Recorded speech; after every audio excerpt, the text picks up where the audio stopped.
get 2 here because your stress is half of that.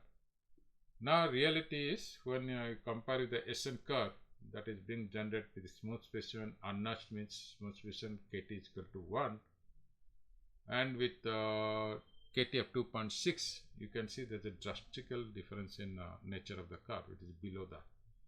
So if you are trying to predict fatigue life of a component having some say stress constant 2.6 or whatever other than 1, but if you refer SN curve by mistake, you will go way wrong. See, assuming this is 10 to the power 6, okay, it's aluminum because it's continuously decreasing. You don't have knee point at 10 to the power 6.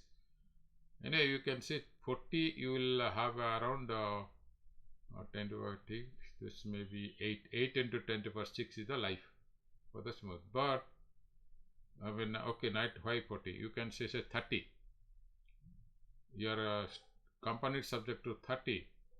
Okay, where you would have life would have become more than it is keep on decreasing, and still you will have infinite life because it may cross 5 into 10 to the power 8.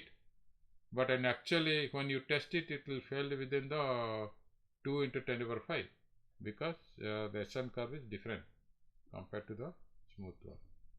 And it's a theoretical KT is equal to 2.6 then something. Anyway, the fact that you have a SN curve is different from the unnotched one. This is I have taken from Peterson, the going variation of KT. The driving point is, you please refer to the double notch.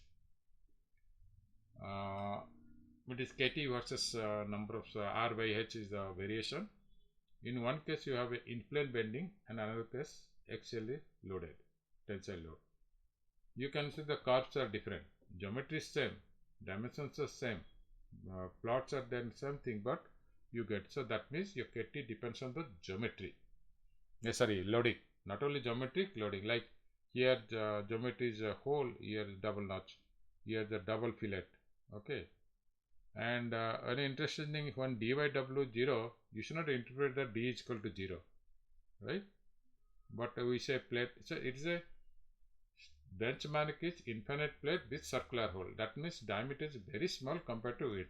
So d by w means mathematically means d only becomes 0, not then 0 means what do you get? So it is just a comparison, it is the 3 you get.